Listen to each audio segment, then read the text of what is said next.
अच्छा ये बताओ, तुमने थाने जाने से इनकार किया तो उमर ने क्या कहा? क्या कहेगा वो? कहने लगा तुम मेरी और आयजा की नहीं बल्कि मेहमद की तरफदारी कर रही हो।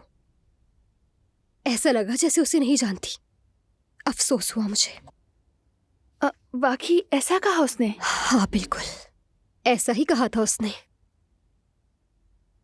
देखो, वो पूरी तरह गलत भी नहीं है।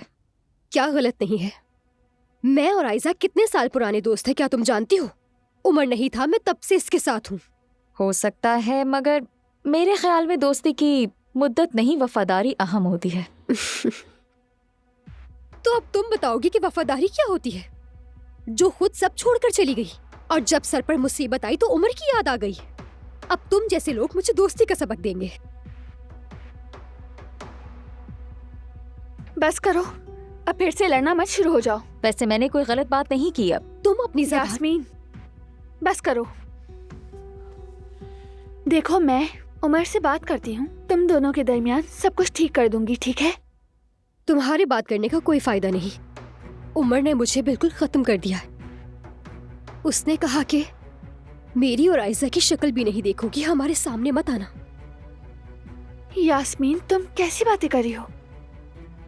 उमर ऐसा नहीं कह सकता। लेकिन उसने ऐसा ही कहा है। अगर तुम्हें मेरी बात पर यकीन नहीं तो जाकर खुद पूछ लो। बहुत ज्यादा गुस्से में रहा होगा। गुस्सा आए तो उमर को कुछ भी नजर नहीं आता। वैसे पहले भी कुछ ऐसे ही था। वो उसके जब्त को नहीं आजमाना चाहिए। मेरा गुस्सा भी कुछ ऐसा ही है एलिफ। मुझे ऐसा लगता है कि इस वक्त तो तुम फजूल बातें करके मेरे जब्त को आजमा रही हो। अल्लाह करे वाकई कुछ नजर ना आए। जो होना है हो जाए ताकि बात खत्म हो। क्या करोगी? मारोगी मुझे? आओ, आ जाओ, आओ, आ जाओ। अपनी बकवास बंद करो, कहीं मेरा हाथ ना क्या? जाए। मैं डरने वाली नहीं हूँ। आओ देखो क्या करती हो तुम। मेरा दिमाग मजीद खराब मत करो, निकल जाओ यहाँ से, दफा हो। हाथ मत लगाना। यास्मीन ये तुम क्या कर रही हो? पीछे हटो।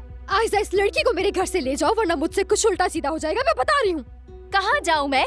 कहीं नहीं जाऊंगी मैं, कहीं नहीं। मैं आयजा के साथ आई हूँ और आयजा के साथ ही जाऊंगी। मुझे कोई नहीं निकाल सकता। एलिफ मैं कह रही हूँ कि दफा हो जाओ यहाँ से, दफा हो जाओ। क्या कर रही हो निकल जाओ मेरे घर से, यास्मीन? समझ मैंने क्यों क्यों नहीं नहीं आया?